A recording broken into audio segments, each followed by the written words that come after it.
Türkmenistanda dowam edýän ykdysady kynçylyklaryň fonunda Mary şäheriniň polisiýasy eklenji üçin öz hususy hojalyklaryny öndürýän önümlerini bazarlaryň golaýynda satýan satyjylara garşy gözegçiligi güýçlendirdi.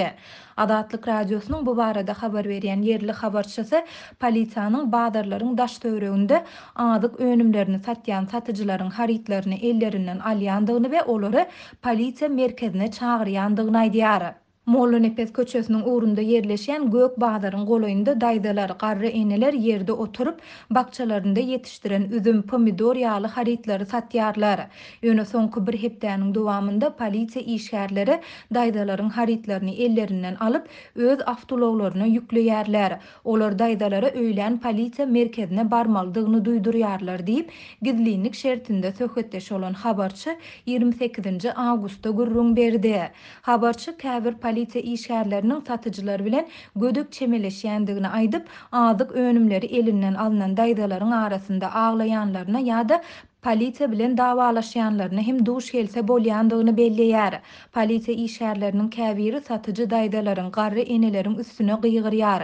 Polisiýa bilen daýdalaryň ýa-da olaryň çagalarynyň arasynda ýakalaşyk hem bolýar. Şeýle waka bolanda polisiýa olary tutsak edýär diýip habarçy aýtdy. Ol daýdalaryň her biriniň satyga çykarýan haritlarynyň umumy möçberiniň 8-10 kilogramdan geçmeýändigine ünsü çekip, olaryň umumy söwdasynyň ortaça 50 manada deň bolýandygyny hem çaklaýar.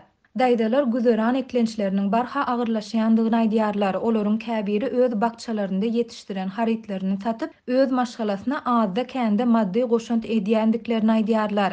Käbiri bolsa Gök Bağdaryň daş ýüzündäki okuw bazaryndan çagalaryna ýa-da agtyklaryna börük, okuw fartugy we bantik ýaly haritlary almakçy bolandyklaryny aýdýarlar diýip habarçy sözüni jemledi.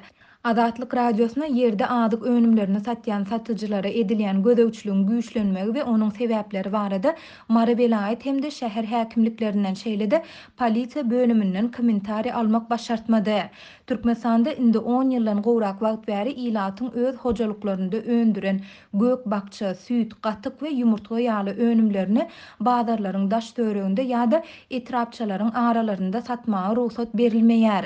Türkmen häkimetleri söwdanyň bu görnüşiniň bir kanundygyny, olaryň ýürite ruhsatnama we bazarlarda söwda tekçelerini almalydygyny aýdyp, köçede azyk önümleri satýanlara garşy gözegçiliklerini wagtal güýçlendirýärler. Şol bir wagtda azyk önümlerini bazarlaryň daş töwereginde satýan kiçi söwdegärler bazarlarda söwda etmek üçin ruhsatnamany almagyň kyndygyny we söwda tekçeleriniň kireyiniň özleriniň maddi mümkinçiliginden aşa gymmatdygyny aýdýarlar.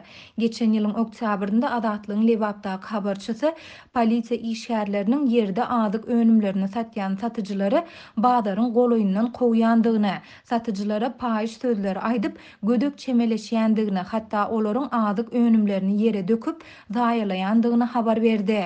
Türkmenistanda 3 ýyldan gowrak wagt bäri ýiti ykdysady kynçylyklar dowam edýär. Hökümet resmiýetleri ykdysady kynçylyklary we munyň bilen bagly ilatyň yaramazlaşýan ýaşaýyş durmuş şertlerini açaçan boyun almaýar.